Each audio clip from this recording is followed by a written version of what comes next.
And I honestly think that's the secret to kind of being self-assured and self-aware and self-realized. I think that it's one of the things that is missing in a lot of people's lives. If you don't really pursue excellence in something, you're missing a big piece of what it means to be a human. A couple things that I think are important qualities to have, and you can have these more or less to a natural degree, but everybody can improve them, is the ability to make the best decision now and act on it if it's a crisis. It may not be the perfect decision. It may not be, the one you would make if you had a week to think about it, but you have to make a decision now, so you make a decision now. The flip side of that is the ability to prevent yourself from making a decision now if you don't have to, and you can evaluate, and understanding that balance.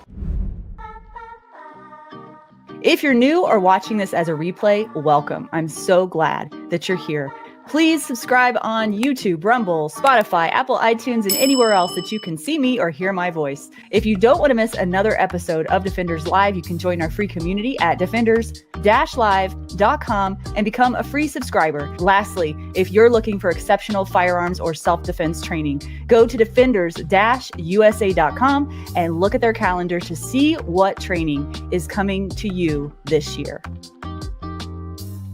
Good evening, everyone, and welcome to Defenders Live. I am your host, Lora Thorson. Our guest, Matt Little, is a U.S. Army Special Forces combat veteran, retired SWAT officer, and master class shooter. And he's also a lifelong martial artist and now a best-selling author of The Way is in Training. His experience isn't just about tactics. It's about the relentless pursuit of excellence, both on and off the range. In our conversation, we're going beyond the surface of shooting drills and techniques, and we're going to explore how mental toughness and philosophy play just as crucial a role as physical training, why the way you train is the way you live, and how anyone, whether in a uniform or not, can develop a warrior's mindset. Get ready for an eye-opening discussion on discipline, strategy, and self-mastery. Let's welcome Matt Little onto the show. Hey, Matt. Hey, Laura. Thanks for having me on. I'm looking forward to this. Yeah, me too. This is going to be so much fun. And I told you before the show, the reason I'm so excited about this is I did like a rabbit hole deep dive into you this morning. And the more I watched of the videos of you, the more excited I got and the longer my list of questions got. So I'll try to condense as much as I can, but there's so much I want to ask you. And the reason I'm so excited is because I feel like you encompass the philosophy, this holistic approach to being a warrior or being a leader or being a fulfilled person in your everyday life, right? And as I started the show, and I didn't tell you this before, I started it off as just like a self-defense, quote unquote, gun show, right? And as I trained more and as I learned more, and as I did some personal growth for myself over the last 2 to 3 years, I learned like all of the things that I was learning in physical fitness were applying to my training on the range, and they were applying to my business, and they were applying to my marriage and my family. And so like this self-mastery, for me, and there's like no such thing as mastering oneself in my opinion, but the pursuit of it is what I get so excited about and why this show has evolved into what it is. So I just appreciate you coming on and sharing some of that with us. Well, no, thanks. And it's something that really near and dear to me, like that concept. And it's kind of the way, like, I really honestly think that, and it doesn't have to be the things that I'm into. It can be mastery of anything, right? I mean, if you look at anything you do in life, you can treat it like someone who wants to master that craft, master that pursuit, that skill set. And I honestly think that's the secret to kind of being self-assured and self-aware and self-realized. I know this sounds kind of, left-leaning, tofu-eating crystal, but I do think it's true, right? I think that it's one of the things that is missing in a lot of people's lives. If you don't really pursue excellence in something, you're missing a big piece of what it means to be a human, I think. And I also think that mastering anything bleeds over into everything else. I totally agree with you. Yeah. And so I guess maybe, I don't know if a good place to start would be like maybe putting a little bit more context and even definition about what exactly we're talking about. I wrote a headline here, the holistic development of a warrior, and it sounds like really good on paper. But what I'd like to do is, first of all, like define a warrior, because like you're a dude that's done so much in your life. You've been in law enforcement, you've been in special forces. And I think that when people look at people like you, sometimes as civilian, I'll just speak for myself, it's like, yeah, that guy's a warrior. Obviously, he's a warrior. But I don't think people can see themselves that way, like in their own lives. And to me, life is a battlefield. I mean, I really believe that. Like, whether it's like a literal combat battlefield, there's a battlefield going on in your mind every day of your life, and if you're a business owner, that's a different type of battlefield. So, the Japanese say business is war, right? I mean, I think I think that strife and struggle is kind of a universal part of the human condition. Yeah. And once again, I'm going to wax a little philosophic if that's okay. But yeah, totally. I think it's an important part of the human condition. I think that when you don't have that, just like when you don't have that seeking of excellence, when you don't have that peace in your life, you're missing something that makes you the best you can be. Yeah. I never wanted an easy, quiet life. I never really found the appeal in that. And I think that the people that do have that never really feel like they know what they're made of. They've never had I'll use an old phrase, they've never tested their mettle, right? They've never seen what they're capable of. Mm-hmm. And you don't have to pick up a gun and literally go to war to kind of reap the benefits of this, I don't think. And like I said earlier, it's like, it doesn't have to be martial training, for lack of a better term. It could be, a carpenter. It could be an artist. It could be an author. Mm-hmm. It could be, but anybody that really, really tries to master every facet and nuance of what they do and kind of embody that, I think that they reap a lot of benefits in character development and kind of personal development, personal growth, right? And I also think that when you seek out situations that test you, whether physical like I did or, business or whatever it is, I think that with every situation you prevail in, you gain a little bit of wisdom and assuredness and self-confidence that stands you in good stead for the next one, right? Nothing predicts winning like winning, and if you start out, and we all have defeats, we all have losses, we all have setbacks, of course, but if you take those in stride and you keep moving forward and you keep progressing, I think it gives you kind of a knowledge of yourself that you'll never have otherwise. If that makes sense. It totally does to me, but I'm thinking about the people out there that are like, well, Matt, that's easy for you to say. You've been through such hard things and, but I haven't. Like, how does what you learned in special forces apply to me? What are some tactical strategies that you learned in doing all your cool gun guy stuff, that I can apply to my family or that I can apply to my business? What would you say to someone like that? Oh, there's so many. I know, but things like I'm trying to play devil's advocate. Prioritize your weaknesses. Work on what you're bad at. Don't just stay in your comfort zone and work on what you're good at, right?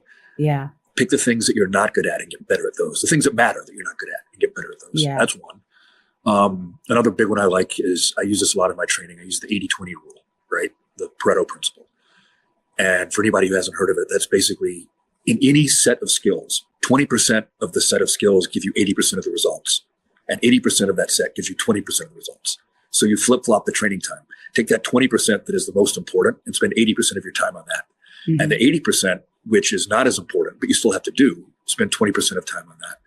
And that's where a lot of people, when it's not, I'll use some flashy modern arts or modern martial arts as an example, right? Some flashy martial arts. They get caught up in that 80% that really looks cool, but it's very seldom used, right?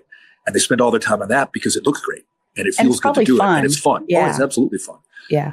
But that's not what you need to spend the bulk of your time on. You need to spend the bulk of your time on that 20% that actually gets the work done.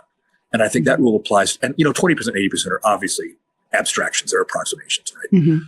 But I think that principle applies to everything from raising your kids to training your dog to working on your car, fitness, all of that stuff. So that's just two examples off the top of my head of things that I learned from my careers that I think would apply for everybody.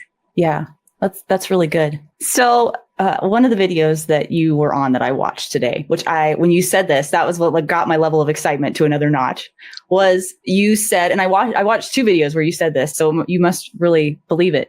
You were talking about training, about competitively training, about looking at your training holistically, physical fitness. I actually think spiritual fitness is a thing, whether you want to look at that, through philosophy.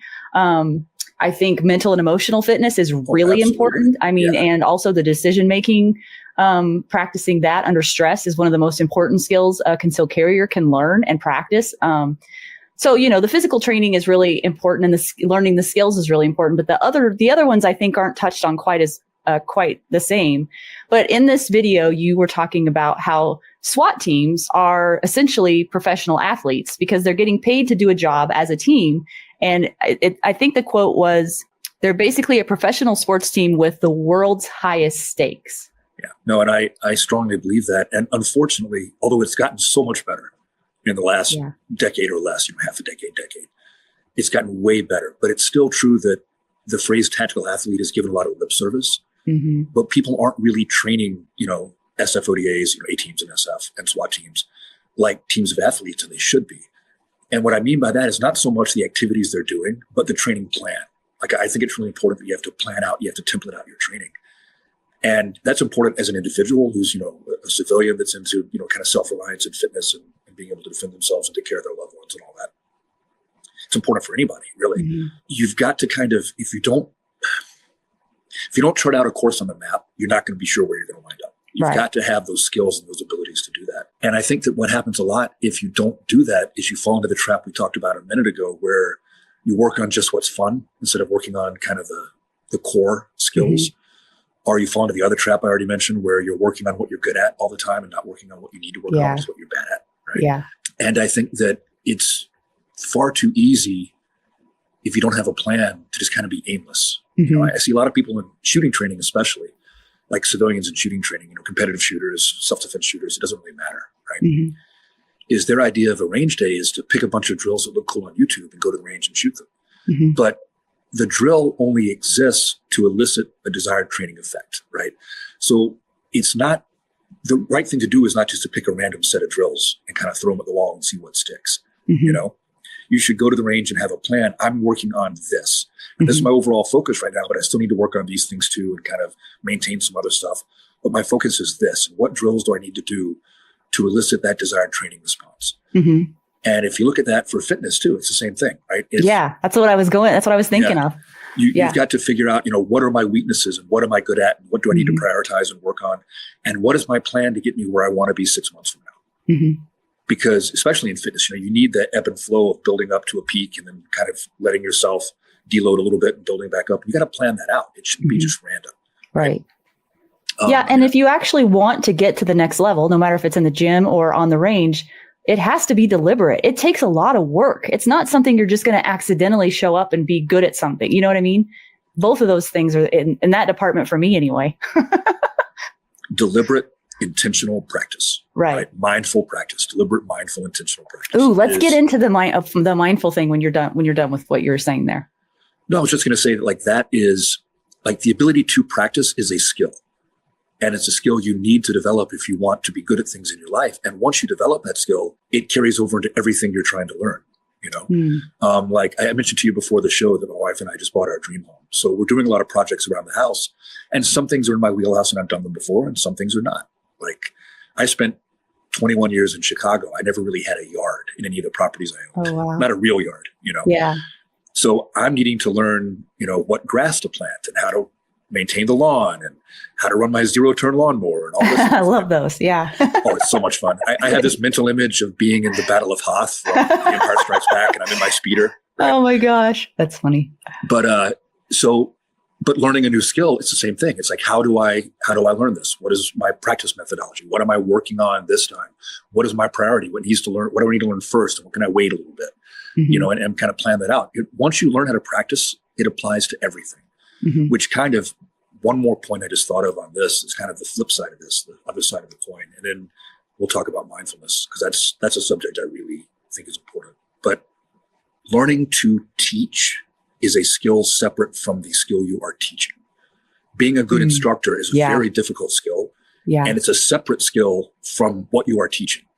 Like, one of the big things that Special Forces does that makes us different from like the Rangers or the SEALs or, Force Recon, right, is that we teach. We train and lead local troops, right? So you have to learn to be a good teacher. There's a language barrier. There's often a skill barrier. There's a motivation barrier. And you have to learn to kind of get these people to buy in and get them to understand what you're doing. And you have to learn to be good at instructing. And what I found, like, I started teaching martial arts even before the Army when I was a teenager, right? And I started learning how to teach then. And I was very daunted by how difficult teaching something, even if you know it well, is. And how it's a very separate skill than the doing of the thing, right? Teaching is different. And that's why you have the cliche, like, you have some people who can perform at a very high level, but can't really teach that well because they don't have that skill developed. But just like the skill of the ability to practice well, the skill of practice, the skill of instruction carries over to other topics. And I found that in special forces because, we couldn't be masters of everything we had to be conversant in. There's too many different skills, right? But we had to teach a lot of the things that we weren't necessarily masters of to these foreign troops. And that's not something I do in my company, by the way. For me, I won't teach something if I don't feel like I've both trained it at a high level and performed it at a high level, right? But in the military, it was different. I had to teach the Afghan commandos what I was supposed to teach them, no matter what it was, right? And I learned that being a good instructor enabled you to do a good job of imparting things that you maybe didn't have the high skill level at yourself. If you did the research and you figured out what you needed to teach, and obviously this is more of a basic thing. Like I wouldn't recommend that you go seek a coach for something you're going to do at a high level that hasn't done it themselves at a high level. Right. Yeah. Although there are exceptions. Bela Karolyi was never a gymnast, right? And he produced some of the greatest gymnasts the world's ever seen. But I'm kind of going off on a side note, on a tangent. I think you warned me about that. It's all good. I'm glad it's you and not me. So kind of what I'm getting at is it's a separate and distinct skill set apart from the skill you are teaching. Just like the skill of practice is a separate and distinct skill set from whatever it is you are practicing, right? Planning is the same way. That's something else that carries over a lot from what I did into everyday life, I think, is the ability to plan. And the skill of planning is a separate skill from the kind of operation you are planning, if that makes sense. You need to know the nuts and the bolts of the thing you're planning, but the skill of planning is universal. It carries over to everything. So if it was a little meandering, but hopefully I made some sense. No, it makes sense. It's getting overwhelming to me though. I'm like, oh geez, I've got so much that I need to work on. But that's the key though, right? Right. Like everyone does. It's right. I know it's a cliche, but it's not really about the destination, right? The moment you think you've arrived, you're already degrading. There's no steady state. There's no stasis in nature. You're either improving or you're degrading. Yeah. And that's it. I know. Yeah, I agree with that. I don't think that everyone wants to believe that, but I do believe that's true. Well, that kind of made me jump down the list here. Because mindfulness and mindset, those are two different things a little bit, I think. But what I was kind of thinking about before when we were going down that path was, I think that the word mindset is also an overused term. It's kind of like situational awareness in our self-defense space. It's used a lot, but rarely really defined. So I'm curious. It's becoming kind of a buzzword. It is. Yeah, it is. It's in the personal growth space. And now I think in the self-defense space, also the mindset. In your book, you talk about time pressure, harnessing emotions. And I talked about how important I thought that was also, and building willpower in order to prepare yourself in high stress situations. I'm wondering from your experience, what are some of the most effective techniques that you've learned in the area of mental toughness? And can you define what that means and how someone can integrate that into their daily routine? So, yes. And so for me, mental toughness is kind of will. It's just willpower, right? And even not giving up, not quitting. It's a little more nuanced than that. I mean, that's part of it. That's certainly part of it, right? Okay. But one of what I think the failings of some of the military training I've been through, not so much the special forces training, because they had a pretty high failure rate. But some of the other programs were basically, if you don't quit, you're going to make it, as long as you pass the minimum standards and you don't quit. And SF is not like that. But I think one of the weaknesses there is that you're indoctrinating people to believe that if they just go through the motions, they'll prevail. And I don't think that is something you want people to think, right? It's more than just going through the motions. Although there's always a flip side, right? There are times when going through the motions is all you can do, and it's better than not doing anything. Right. There are times when, you're waking up and you're trying to get a workout in before something you're going to be doing all day. And all you're doing is moving the dirt because you just don't have it, but you move the dirt. Yeah. But that's not what I'm talking about. What I'm talking about is that high stress, like dangerous or crisis situation where doing the minimum isn't going to cut it. Okay. So I don't want people to think of it as just this, I'm not going to quit. It can't be just that. It's got to be, I'm going to do what I need to do no matter what.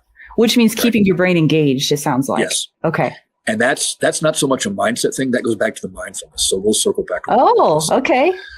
So like the mental toughness part, right? So willpower is, I'm going to do what I know needs to be done, no matter what else, no matter how much it hurts, no matter how tired I am, no matter what the cost, it needs to be done. I've already decided it's got to be done. So I'm going to do it.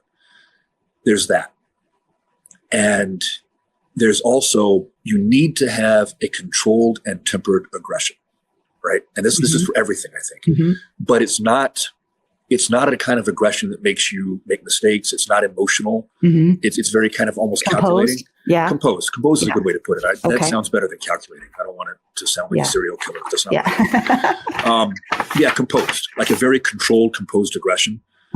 But it has to be controlled, because if you let that go too far, then you start making foolish decisions and you're too aggressive and you make mistakes as well. But if you rein it back too far, now you're not being audacious enough. And now you're going to be hesitant. You're going to be overanalyzing and waiting to make a decision. A couple things that I think are important qualities to have, and you can have these more or less to a natural degree, but everybody can improve them, is the ability to make the best decision now and act on it if it's a crisis. It may not be the perfect decision. It may not be, the one you would make if you had a week to think about it. But you have to make a decision now, so you make a decision now. The flip side of that is the ability to prevent yourself from making a decision now if you don't have to, and you can evaluate. And understanding that balance, right? So in order to be able to make a decision now, I'm writing down like notes frantically here. In order to be able to make a decision now in that lane of composure that you're talking about, I believe you have to really know yourself very well. Yes. You have to know your strengths and weaknesses. You have to know, and to a degree, of course, it helps if you have intimate knowledge of whatever it is you're dealing with. Sure. Right? Whether it's a firearm situation, a fight, whether it's, a financial situation, whether it's a legal situation, right? It helps to have intimate knowledge and deep and broad knowledge of the subject matter. However, I think that the ability to do that decision-making does carry over as long as you're honest with yourself about what you don't know. You don't want to fall into the trap that they get so many educated and intelligent people where they think that because they're experts in one field, they're experts in all fields, because that's just not the case. I think it's hard to overestimate how important the ability to make a crisis decision based on logic and reasoning and all the available data you have is, when it has to be done now. Most people that I've come across, I would say more people than not on the gun range, just in my experience training, have the tendency to not act. They have the tendency to hesitate. I wouldn't say freeze all the time, but definitely hesitate and not take action when action is needed. And when I first started training, I had that tendency too. And I'm not saying it's trained out of me, but I'm much better than I used to be. Well, a large part of that, I think, is stress inoculation, which was the other thing I was going to get to with kind of the mindset bit, right? Is, first off, stress inoculation, specific stress inoculation is invaluable. I was fortunate enough that I got to do a whole lot of force-on-force ammunitions training before I was ever in a real gunfight because of the jobs I had. Very early on, like force-on-force wasn't even really a thing yet. And I was able to do it. And then when I was in my first one-on-one gunfight, not in a war, I felt very relaxed and not overconfident, but very relaxed and comfortable and confident because I had done so many thousands of hours of simulation of the very same thing. And you can't overestimate the value of that. But what I have noticed in my life is that, yes, specific stress inoculation is the best, but generalized stress inoculation has value as well. What do you mean by that? Being good at handling a high-stress, high-speed event carries over to other high-stress, high-speed events, even if you're not an expert at those. Now, it's not going to make you as good as you would be if you had the specific inoculation, but you'll still be calm and be able to make decisions not based on emotion or panic, even though you don't have the expertise of someone else in that particular situation. If that makes sense. That's encouraging. And I put out tyranny of the urgent, frantic fires in my business on a daily basis. And I'm getting now to where it doesn't really ruffle my feathers near as much as it used to. So my level of being able to handle what used to be high stress really isn't high stress for me anymore. So I guess that's a good thing. Yeah, no. And I think that, and kind of what I was alluding to in the book when I talked about will and mindset, right, is that you have to seek these things out. You have to do this in your life if you want to be good at them. And I also think that it has value that carries over, just like you were talking about your business and the stressful stuff in the business, right? So if you seek out in your pursuits and your hobbies and your things that you're trying to be good at, you seek out those high stress events, then in your business, the high stress events become easier. Yeah. It really does have a carryover value, I think. I've never thought of that before. That's encouraging. It really is.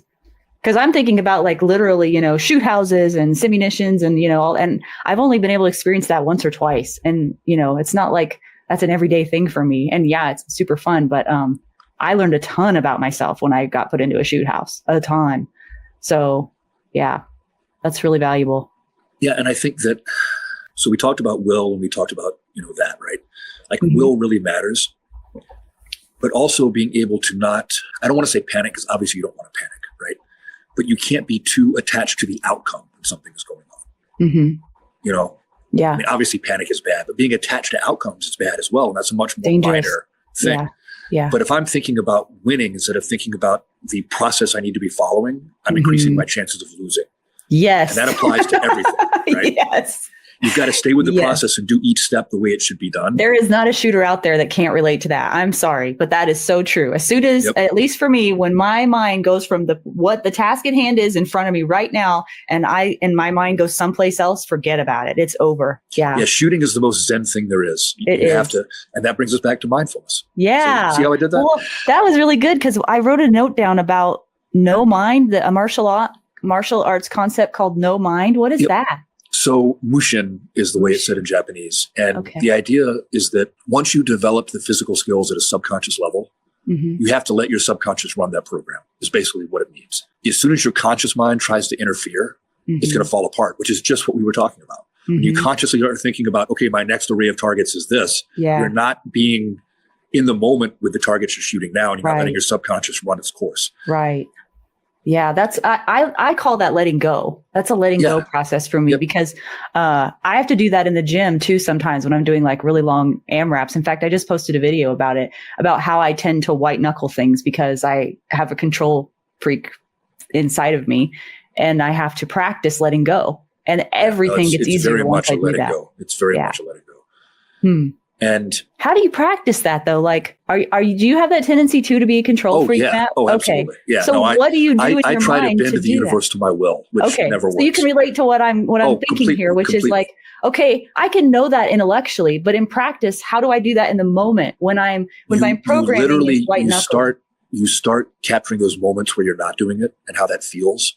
Oh. And look for that feeling. It's a very subjective thing, right? But really, like if you ever had a good run on the range, like say you're shooting a Blake drill, 2 rounds each on 3 targets, 7-10 yards. Have you ever had a run on a drill like that where literally it seems like you were watching someone else shoot from the inside? That's the feeling you want. But the seeking of that feeling and wanting that feeling is an outcome-based focus. You're not seeking it. You're allowing it. You're letting it happen. You're letting it remembering what it feels like. And remembering. And that comes back to, so mindfulness in application and mindfulness in practice have a little bit of a different, I don't want to say focus, but a different role, right? So mindfulness and application, especially like say it's a real world thing. Yeah.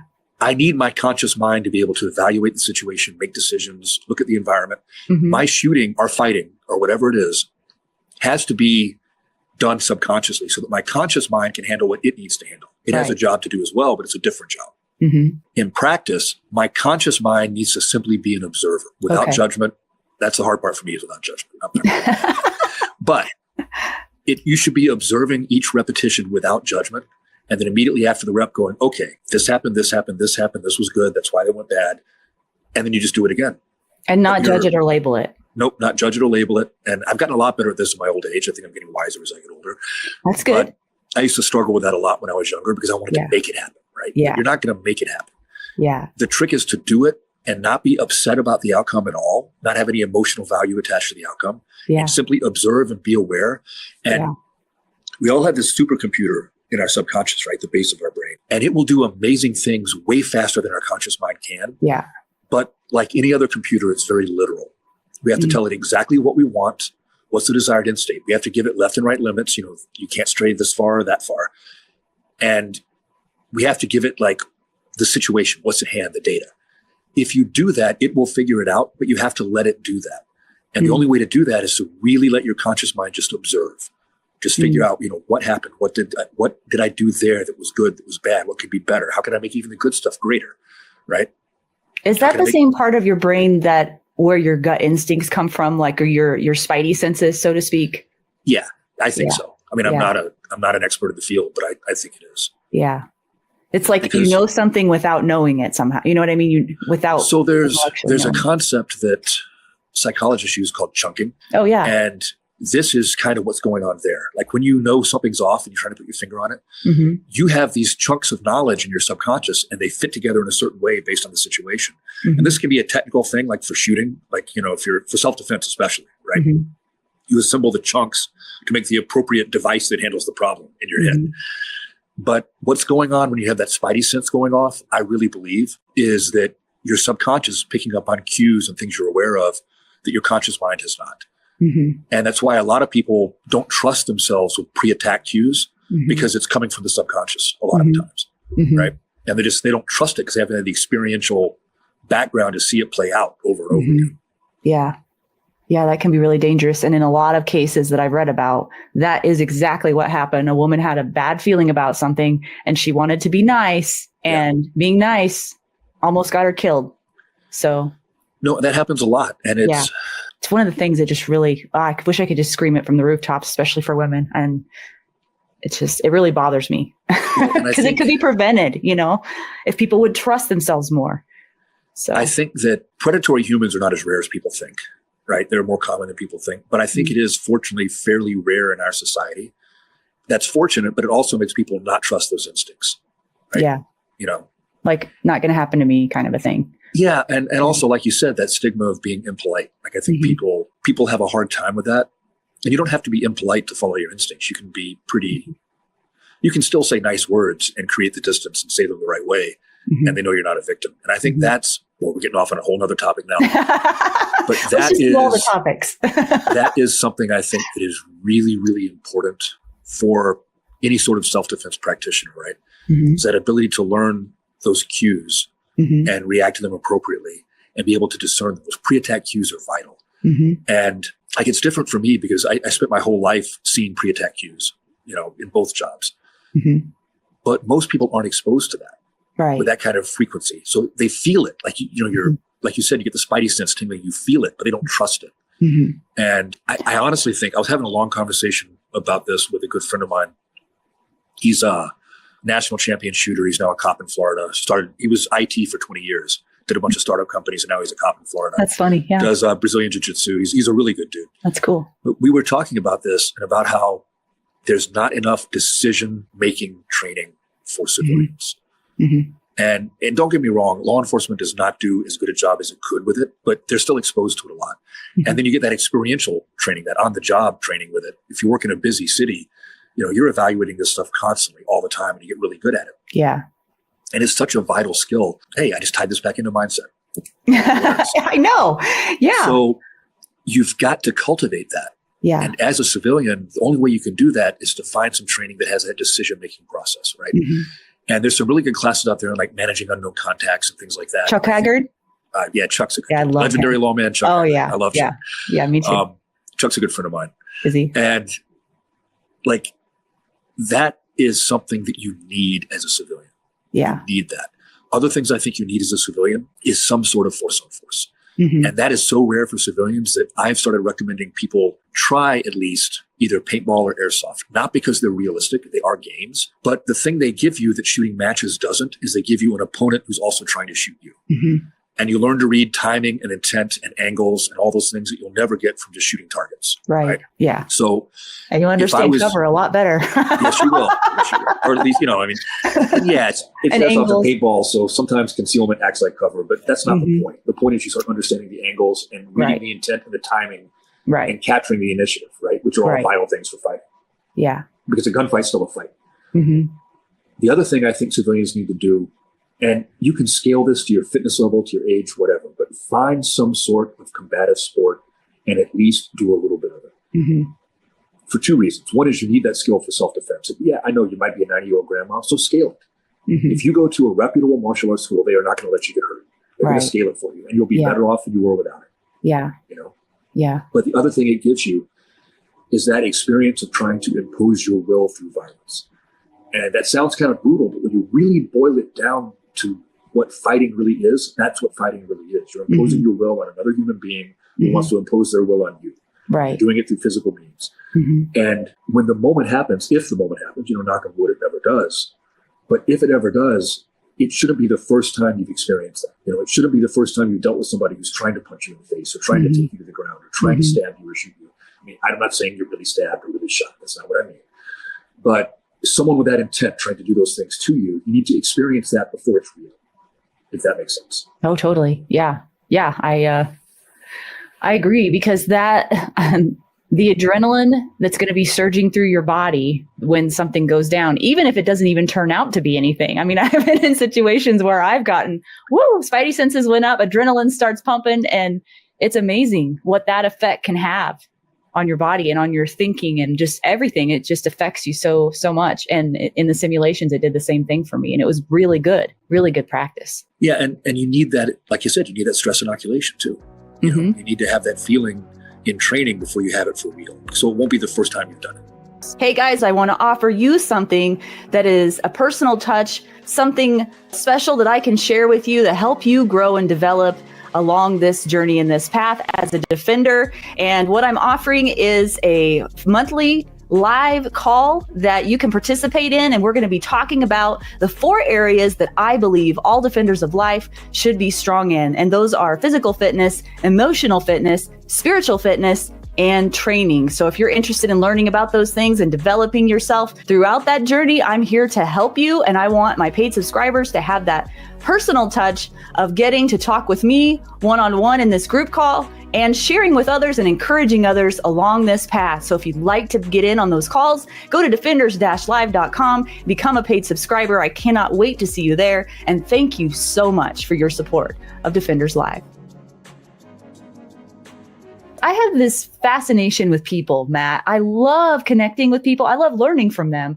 But when I get people on my show, I have this really strong urge to want to know about them as a person. I want to know about their life. I want to know about experiences they've had that have changed them in very impactful ways. So I'm going to get to that if we have time towards the end. But I want to stay on track with what I promised the audience in the beginning first, so that no one will be disappointed.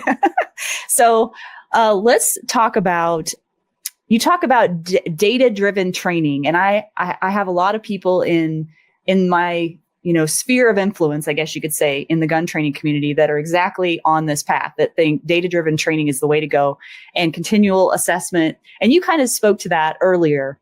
But when I first started shooting, not knowing anything, that wasn't something that was really a part of the culture of the people that I was, around. And so I just like to speak to those people for a minute. Tell us why data-driven training is so important and why you should continually go through assessments so that you can get better. This is a good one. Yeah. So the cool thing about shooting, like I've done a whole bunch of different kind of martial arts, for lack of a better phrase, right? You can everything from the military stuff to shooting to classical Japanese arts to modern defensive martial arts, all this stuff.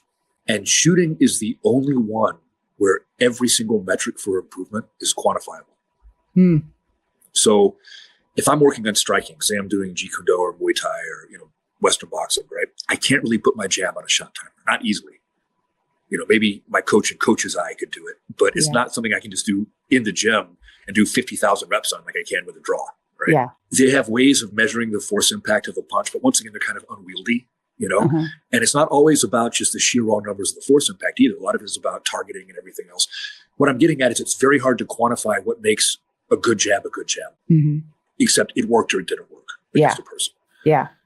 But in shooting, I can quantify my split times, my transitions, all of these things. If I have a target with scoreable zones and I can scale that up and down based on the drill I'm doing, make it optimal, acceptable, unacceptable hits have different values based on the training effect I'm trying to elicit. I can literally quantify everything. If I have an iPhone or an Android, if I'm a poor, I can I can quantify all my movement too and get the technique down and like run that through coach's eye and get all of that stuff. So I can literally quantify everything for shooting, which has huge value for your training.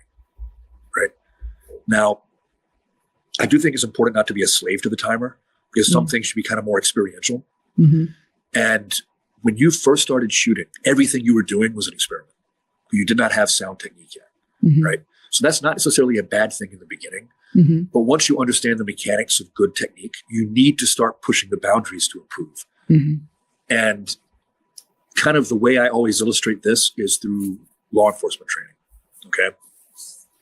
When you shoot on the range in law enforcement, unless you're on a SWAT team or, it's like a small team, maybe in, gangs or narcotics, but for like just general in-service training or recruit training, each string of fire has a par time that's usually pretty generous, right? And a target that's also usually pretty generous, to be honest. I'm thinking of like the FBI qual right now. Yeah. Well, that's actually one of the harder ones. Oh, is it? Yeah, okay. It is. Yeah, most law enforcement firearms quals aren't even good sobriety tests, but that's another issue. So because the part times are generous, right, and you're shooting with a wide skill level of people, it's very easy to lull yourself into a false sense of excellence. And I remember all the time being on the range and being like, okay, well, I think I was done first, and I think my group's the tightest, so I'm the best shot. But there's a problem with that, is even if it's true for that particular group of people, do I know if I shot any better than I did the last time that I was faster than the part-time and had a nice tight group? No, Right. I have no idea. I have no clue, right? Now, having those metrics in your own training, you can really chart improvement. And I would actually argue that perhaps even more importantly, you can chart consistency. And that's something I've really been getting into lately, is that I saw a great quote actually on social media today where it said, shooting competitions don't test your ceiling, they test your floor. They test consistency at a certain level of skill. Yeah. And if you think about it, the real world is kind of the same way. Like I need to be fast and I need to be accurate, but I really need to be as the guy that doesn't make a mistake. Because in my opinion, every fight that has ever been fought in the history of our species has been won by the person who made less mistakes. Like that's just the way it is, right? Yeah. So you've got to build that consistency. Yeah. And I've fallen into the trap plenty of times of like really pushing for a new personal best and a new personal best. And there's value in that. I'm not saying there's not, because those personal bests will drag your consistent skill level higher over time. But consistency itself is a skill. And that's where that mindfulness comes in. I've got to just kind of let my subconscious eat, right? Just let the shooting happen at a pace where I know I can do it 98, 99% of the time without making a mistake. Because that's what's going to matter in a real self-defense encounter. Absolutely. The on-demand skill. Yeah. Yep. And the good news is that usually if you have even a modicum of training, you're going to be faster and more accurate than the other side, usually. But that's good. You can't count on that. Right. You can't depend on it. You should train like you're training to fight your mirror image. Yeah. Or better. Like you know. Yeah. If you're a guy, you're training to fight, Wyatt Earp, or you're training to fight Wild Bill Hickok, or, if you're a girl, you're training to fight Natasha the Black Widow from Marvel, right? You're training to fight somebody who's a superhuman. Oh, that's funny. I was thinking of when you were talking about metrics, I went back to the gym and I was like, yeah, what if every week when I did upper body strength training, I didn't write down what my weight was the time before, I didn't even know what weights to put on, Or almost just as bad as a partial metric, right? So I did 225 on bench. How many reps did you get? Well, I do sets of 10 to 15. How many reps did you get? Right. Yeah. How many reps did you get on set 3? How many reps did you get on set 4? What was the perceived exertion level of the repetitions, right? It's exactly. That stuff all matters. Yeah, it does. Yeah. It all matters. How long were your rest periods? Right? Like all that stuff matters. Yeah, it does. That's really, really good. I want to talk a little bit about adaptability, because I think in every facet of life, my belief is that adaptability is one of the most important characteristics that a person can have. And I think part of being good at adaptability is being honest with yourself about where you are and where you want to be and not making excuses about it. And then also being flexible enough to roll with the punches when things don't go the way that you want or the way that you plan. So I would argue that's resilience. Resilience. I would categorize that as resilience. Okay. And not that that's not important. I think it's really important. But I think like those two things are more about resilience than they are about adaptability per se. Okay. But I think you're onto something about adaptability. And I think you just gave me my next blog post topic, actually. Yay. So we talked about chunking earlier, right? Building these little building blocks of skill that you can then assemble to handle any certain problem. I know a lot of people in martial arts and in shooting do like a certain set group of drills. They do a certain set number of kata for classical martial arts, or they do a certain set number of drills for shooting. And that's pretty much all they do. They might play around a little bit with other stuff, but the bulk of their training is those things. And they don't put them into unfamiliar orders or situations or ranges or unfamiliar challenges, right? And I think that when you do that, you become really, all right, so we're going to take a shooting sport that I really like. I really enjoy the shooting sport. So I'm not knocking it. So please don't give me hate in the comments. I love shooting it. Okay. That's not what this is about. We're going to take Steel Challenge. Steel Challenge is the same 8 stages every time. Yeah. Right. And like I said, I love shooting it. I'm planning on shooting it a lot more this year because it's a lot of fun. And it builds some really good skills. But if all you ever do is those same 8 stages, you become very, very good at those same 8 stages and not adaptable to other things. So I think for adaptability, you have to have, and this is where it gets kind of tricky, right? Because you have to have, while having a plan that is not random for improving your skills, you need to randomize within your training the order and type of the skills to a degree that you're doing. Yeah. And like I have this way of breaking down drills. I call them experimentation, isolation, combination, and validation. Okay. So experimentation drills don't have a score per se. They're about finding out how technique applies for you the best. Because everybody's technique is individual. Like I am basically the missing link. I think I have a lot of Neanderthal DNA. My thumbs don't oppose, right? My hands are the size of flippers. I can swim through air. My wife is 5'4" and has little Smurfette hands. They're very cute, like she is. She is a phenomenal shooter, but her grip looks nothing like mine because her hands are nothing like mine. Yeah. You know, I'm well over 200 pounds. She's 100 pounds lighter than me. Like, it's not going to be the same. Yeah. Her grip, her stance are going to be different than mine, and they should be. The principles of the technique are the same for both of us, but we have to apply them differently. So experimentation, and I wish people did more experimentation in their training, and I wish I had done it more before I was 50, because it would have gotten me a lot better a lot sooner. But we're afraid to. We're afraid that we'll get on a wrong turn or down a dead end if we experiment. But actually, we hold ourselves back trying to imitate other people, imitate the outward appearance of their technique. Right? Yeah, yeah. So that's experimentation. Isolation is where once you figure out what technique you think is the best for you, you grind it out. Isolation is build drills, it's blade drills, it's 2-shot draws, it's 4 aces, draw 2, reload, shoot 2. Like, it's all those things. The other secret sauce that a lot of people don't do is combination. So combination work is where you build that adaptability. Okay. And like, kind of the best way to articulate it is you take a more complex shooting skill that you can run 3 to 5 different ways. Like, you build like a little mini stage, and I can start here, or I can start here, or I can start here. I can run it in this order. I can shoot these targets first or those targets first. I can throw a reload in, right? Where you can vary it up. And then I run each of those 3 to 5 different ways, no more than 3 to 5 times each. And I'm trying to stay in that mental zone where the shooting is subconscious. And that's how you build that adaptability, that ability to assemble those chunks of skill that you built in the build drill or the Blake drill or your reloads or your movement drills. And you build those chunks together to handle a bigger shooting problem. And you give yourself more and more complex shooting problems. And what you're looking for is not a personal best on any one thing. You're trying to see how close you can stay to your baseline and not make a mistake on everything. Does that make sense? That sounds like way more fun than the isolation drills, because I've done isolation drills just where they just make me, I'm just like so over it. So the combination is where it's at for me. That's where I would have way more fun. Well, and you need both though. Like, I know. Well, I mean, until you get to a certain point, like, yeah. Like, do you know who Eric Graffel is? No, I probably should, but I don't. He is probably the best pistol shooter that's ever lived. Wow. Like, he's really amazing. He wins, any match he goes to, he wins the division he's in. He's from France, which I won't hold against him because he's really good. I'm kidding. Please don't leave nasty comments for me in the comment section. But he does pretty much all combination work now. But he's also the best shooter in the world. Yeah. Right? So he doesn't need the isolation anymore. Yeah. In the beginning stages, you need way more isolation than you need combination. Then over time, it changes. Yeah. Right? You can do more and more combination and less isolation. And what was the fourth one? Validation. That's a test.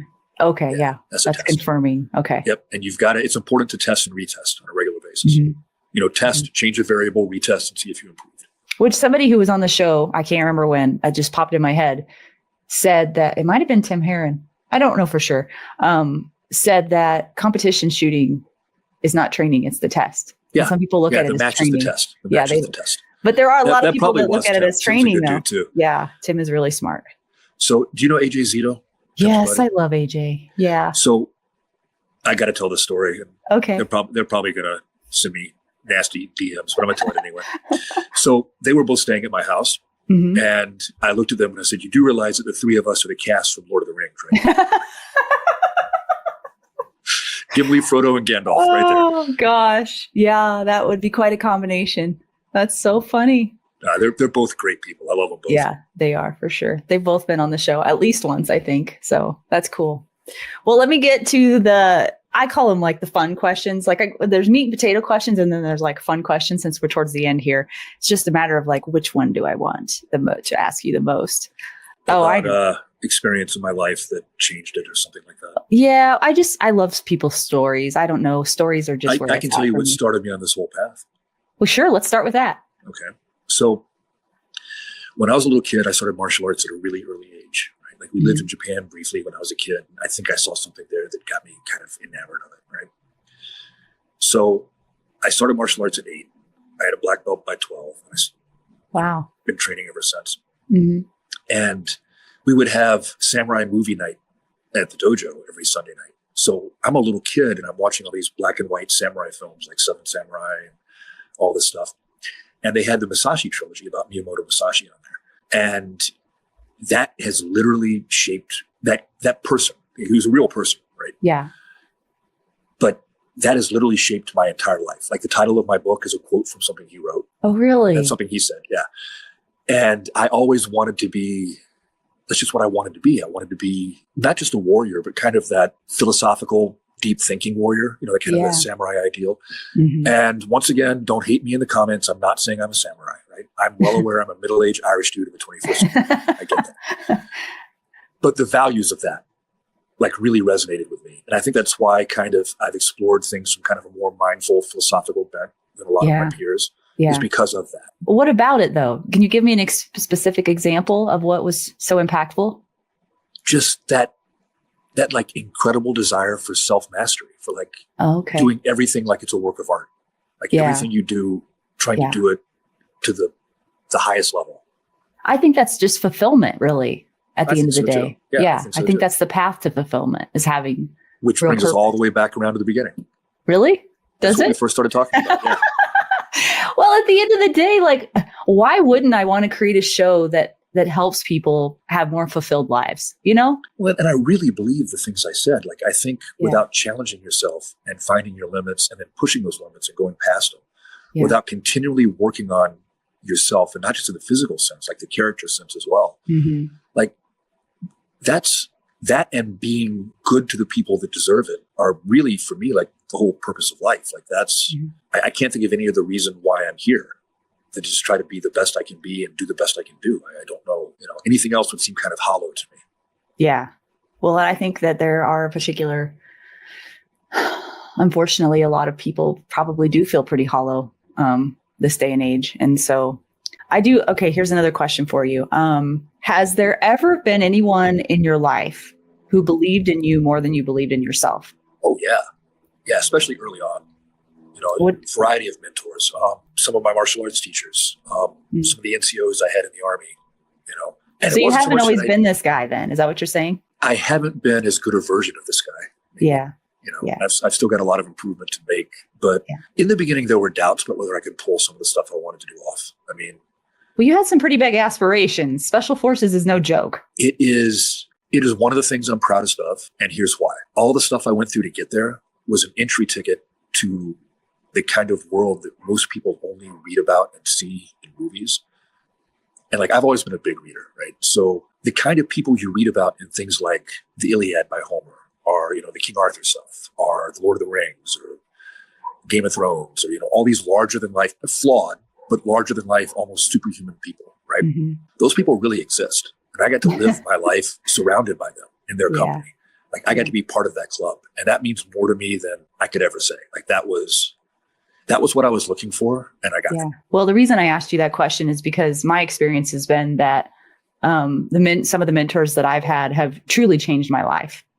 And there have been in many different areas of my life, people who've believed more in me than I believed in myself. And one of them equated what they were doing, just being a friend to me, as not turning me into something I wasn't already. They were just peeling back the layers to reveal it to me, is the way that they phrased it. The sculptor gets rid of all the marble that doesn't look like the statue.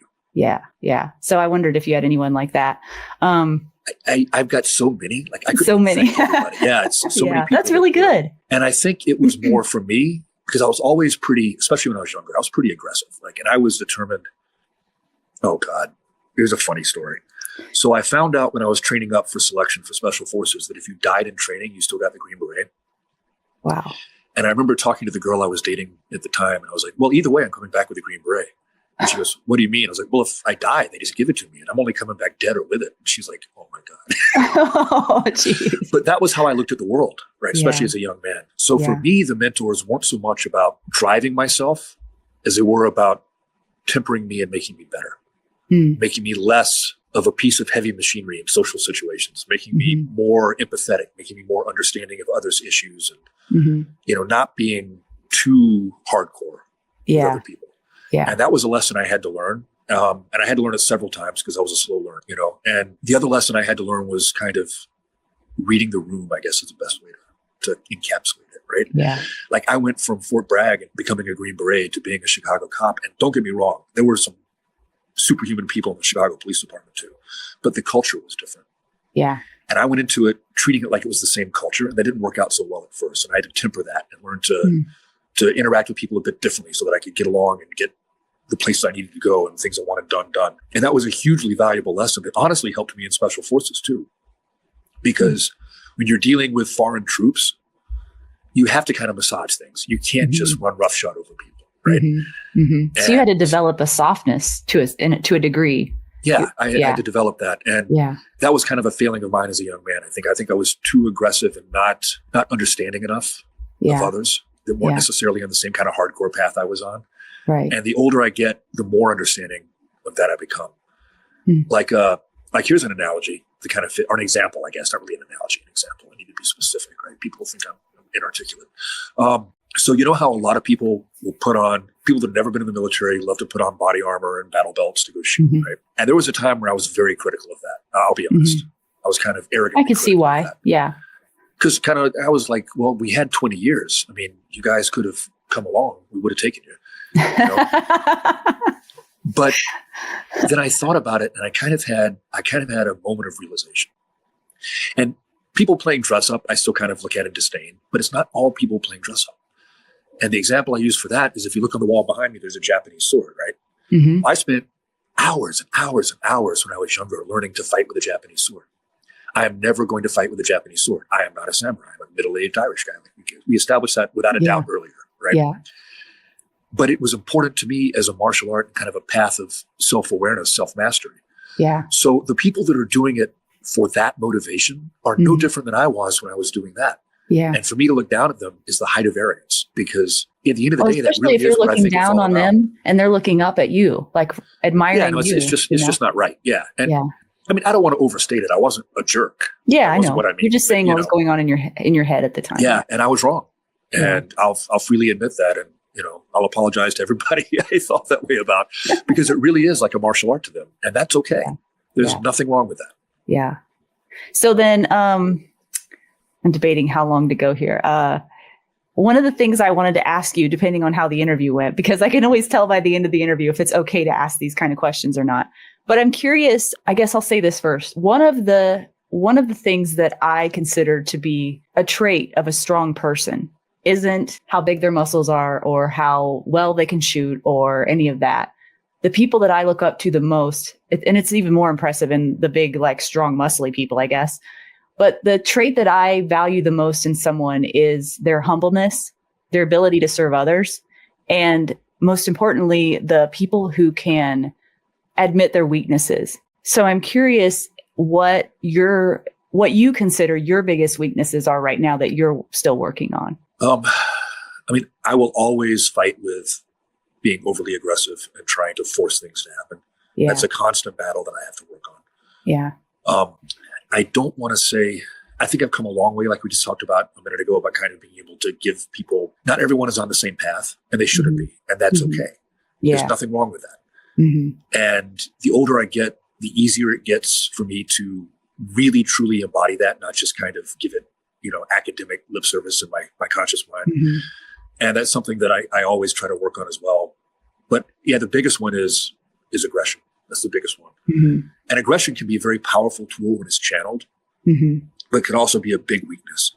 Yeah. And thinking that you can rely on aggression when you need to just let things happen is a big failing of mine. And that's something that I'll have to work on that till the day I die.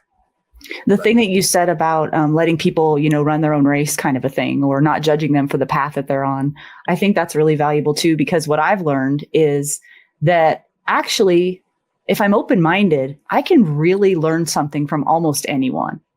Oh, absolutely. Yeah.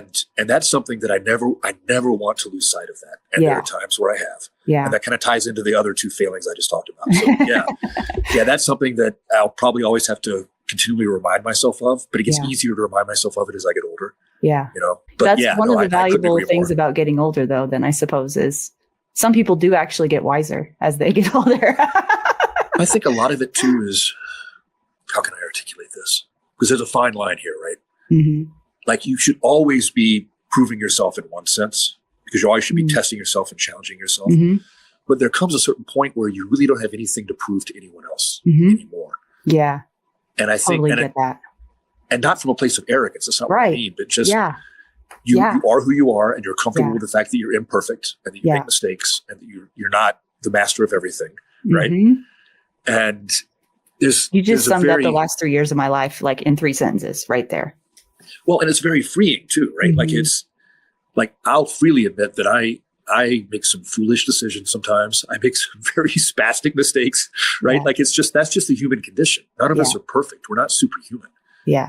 Real life is not an action movie. We can't expect that of others either. That's the other thing, where I used to have too high of expectations of other people that let me down constantly. And I just, like, that was the thing I had to realize, like, humans are humans, man. I mean, they're doing the best they can most of the time. And, the way they act does not affect me. I think it's really important to judge yourself more harshly than you judge others. And I shouldn't say harshly, right? Like, that's not really the right way to put it. More strictly, right? Well, you can be harder on yourself than you are on others. Yeah. But others they're all fighting their own battles. They're all doing their own thing. Okay. One last question before we wrap up. And that is, you've got it covered up right now, so maybe you can show it to us. There's a tattoo on your forearm, on your right forearm.